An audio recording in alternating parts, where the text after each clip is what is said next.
IAS institute నిర్వహిస్తున్న all India scholarship exam pass అవ్వండి. 2 years ఫీజులో 50% మాత్రమే పే చేయండి. కొన్ని సినిమాల్లో విలన్ గా, మరికొన్ని చిత్రాల్లో కమెడియన్ గా, ఇంకొన్ని సినిమాల్లో కీలక రోల్లో నటించి తన నటనతో తెలుగు ప్రేక్షకుల్లో మంచి గుర్తింపు సంపాదించుకున్న నటుడు సుబ్బరాజు. ఇక ఈయన తన 47 ఏళ్ల వయసులో వివాహ బంధంలోకి అడుగుపెట్టాడు. ఈ నేపథ్యంలోనే తన భార్యతో దిగిన పిక్ ను సోషల్ మీడియాలో షేర్ చేస్తూ ఫైనల్ గా పెళ్లి చేసుకుంటున్నట్లు తెలిపాడు.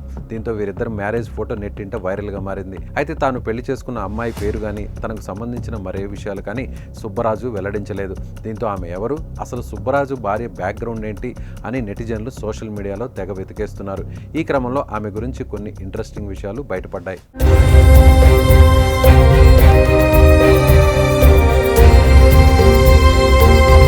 సుబ్బరాజు పెళ్లి చేసుకున్న అమ్మాయి పేరు స్రవంతి. ఆమె అమెరికాలోని ఫ్లోరిడాలో డెంటిస్ట్ గా పనిచేస్తున్నారు. Columbia University, Johns Hopkins University నుంచి బీడీఎస్ అలాగే డీడీఎస్, ఎంపీహెచ్ డిగ్రీలు పొందారు. ఆమె ఒక ఫిట్నెస్ ఫ్రీక్, సైన్స్ పట్ల విపరీతమైన మక్కువ. అమెరికాలోని ఫ్లోరిడాలో ఉన్న నార్త్ వుడ్ డెంటల్ సెంటర్స్ లో డెంటిస్ట్ గా సుబ్బరాజు భార్య స్రవంతి వర్క్ చేస్తున్నారు. ఆమెకు ఇన్స్టాగ్రామ్ అకౌంట్ కూడా ఉంది. తన ఫస్ట్ లవ్ సైన్స్ అని, మ్యారీడ్ టు ఫిట్నెస్ అని ఆమె తన ఇన్స్టా బయోలో మెన్షన్ చేశారు. ఇక అమెరికాలో ఫ్లోరిడాలో స్రవంతి కుటుంబం స్థిరపడింది. ఇక పెళ్లి కూడా ఎలాంటి హడావిడి లేకుండా ఇరు కుటుంబాలు, సన్నిహితుల మధ్య సింపుల్ గా పెళ్లి చేసుకున్నట్లు సమాచారం.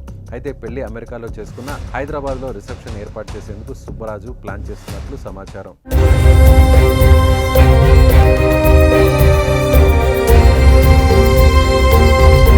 ఇక డైరెక్టర్ కృష్ణవంశీ ఇంటికి కంప్యూటర్ మెకానిక్ గా వెళ్లిన సుబ్బరాజు యాక్టర్ గా బయటకు వచ్చారు. ఆ తర్వాత వరుసగా పూరి జగన్నాథ్ సినిమాలతో పాటు టాప్ హీరోల సినిమాల్లో కీలక పాత్రలు పోషిస్తూ వస్తున్నారు. ప్రస్తుతం విలన్ గా, కమెడియన్ గా, క్యారెక్టర్ ఆర్టిస్ట్ గా తెలుగుతో పాటు తమిళం, మలయాళం, కన్నడ భాషలోనూ నటిస్తున్నారు. క్యారెక్టర్ ఆర్టిస్ట్ గా నటిస్తున్నారు. ఆంధ్రప్రదేశ్ భీమవరంలో పుట్టిన ఆయన ఇప్పటికి 100కు పైగా చిత్రాల్లో నటించారు.